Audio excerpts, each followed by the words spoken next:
It's been ages since we last set foot on Mira, the planet on which humanity seeks refuge from an alien threat in Xenoblade Chronicles X. It was perhaps only a year or two after the game first released on Wii U, in fact, that we last played it, and our overriding memory is of an experience that needed to be unshackled at a fundamental level from hardware that was holding it back. Now, it's not like Xenoblade Chronicles X was a mess or anything on Wii U. It ran at a locked 30 FPS as far as we recall, and it looked amazing, but it was a slice-of-life sci-fi that often felt muddy, hard to read, and unwieldy when it shouldn't. The sort of game that was crying out for a big resolution bump so we could enjoy its gorgeous locations in full at the very least. So here we are, somehow 10 years down the line from the game's original 2015 release, and Xenoblade Chronicles X Definitive Edition is imminent on Switch. We weren't quite as surprised at the announcement of this remaster as we would have been a few years back.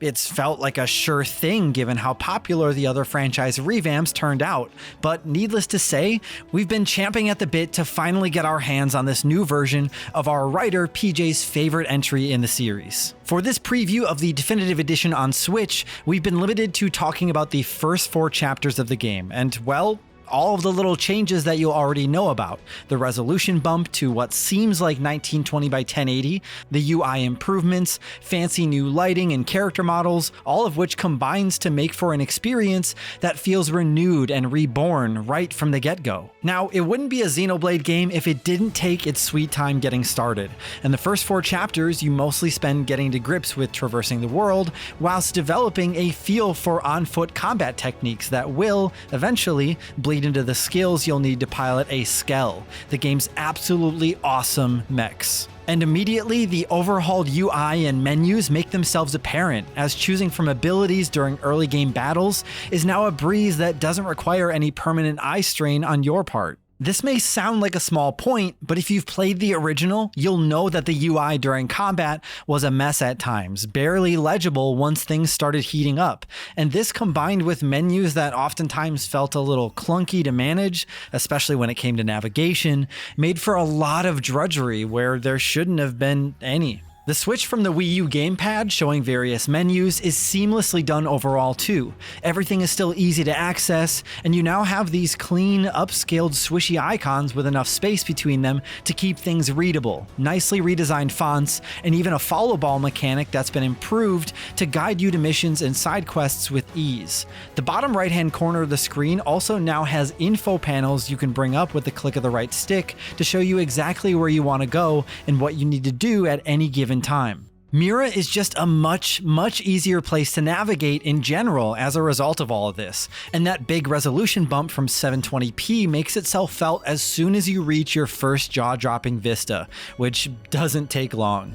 Everything is so much clearer, so much more inviting, and we cannot wait to finally get into a Skell and start blasting around to put what's been a rock-solid 30 FPS to the test properly from Chapter 5 onwards. Oh, and the loading times are way down on what we recall from the Wii U, to the point that they're not noticeable.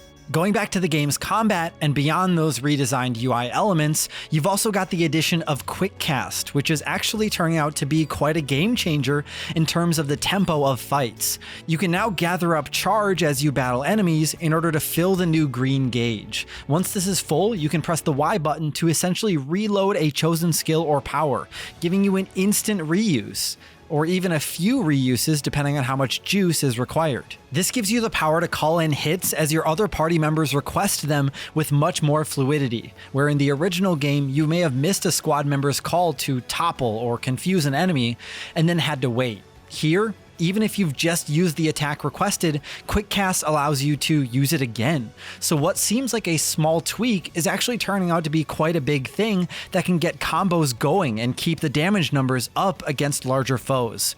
This in turn makes for fights that already feel much better for that improved UI. You just have a better sense of momentum. And of course, all these little mechanical wins that we've discovered so far bask in the overall glow of a world and cast of characters that have never looked better. The revamp here falls in line with the definitive edition of Xenoblade Chronicles Part 1, keeping things as you remember them for the most part in terms of color palettes, but giving every face, every piece of armor, every wall and tree a glow up that brings it in line with modern fare, whilst also fixing bothersome stuff like some of the awful pop-in from the 2015 release.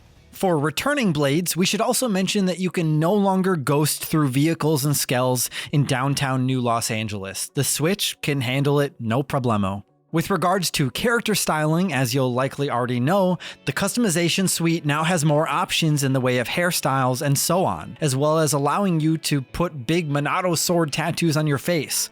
And the more massive sword tattoos on your face, the merrier, we say. You can also select hairstyles and other bits and pieces from classic characters from the series too. And so, as we approach the game's 5th chapter, which is where the fun really begins in this one, we're enraptured all over again. Xenoblade Chronicles X is a very special game, a game we've been dying to see come to Switch, and so far, it seems the overhaul and tweaks that have been made are giving us an experience that's beyond what we thought it could be.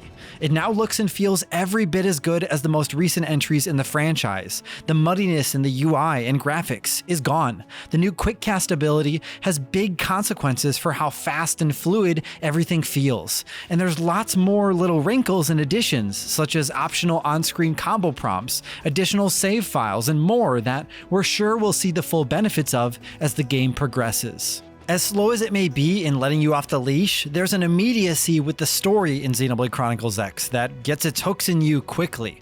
The quest to rescue big vaults full of cryogenically frozen humans that kicks things off is just what you need to invest emotionally, and it's a fully independent story within the universe. So for any newcomers who are thinking they want a piece of this Xenoblade action, there's nothing to stop you jumping in without having played all the others first.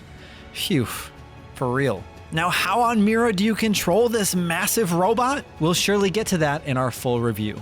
Now, I want to thank PJ for diving straight into Xenoblade Chronicles X Definitive Edition so hard for us already. And I wanted to say too that I've not actually played much of this game in the past. I've really not played many Xenoblade Chronicles games at all. I played a decent bit of 3 and really enjoyed it and wanted to start playing the rest. And I picked up Xenoblade Chronicles X when it first came to Wii U, and I fell off it almost immediately. I have no idea why. Maybe it was just timing, but I couldn't stick with it. But now I'm personally about 5 hours into the game as well, and I'm really enjoying it. And I'm really glad to hear that the story in this one is so independent. When I played Xenoblade Chronicles 3, it didn't feel like I really needed to play the other games, but a lot of people tried to tell me that I was very wrong on that and that I should go back and play the others. So I think my plan now is to finish Xenoblade Chronicles X Definitive Edition and then go and start with Xenoblade Chronicles 1 Definitive Edition. Let me know in the comments below if you think that's a good idea or if that I should start from Xenoblade Chronicles 1. Please tell me all of your thoughts. Let us know what you think of this remaster so far and if you enjoy the changes or if you're not so much of a fan of them. And if you want to see more Definitive Edition coverage, we actually have a full comparison video to the Wii U version, which I spent a lot of time on. We got to do a lot of back and forths to really see the difference between the two versions, and we have some just straight raw gameplay here as well. Thank you all so much for watching. I'm Zian from Nintendo Life. Stay safe out there, and we will see you all next time.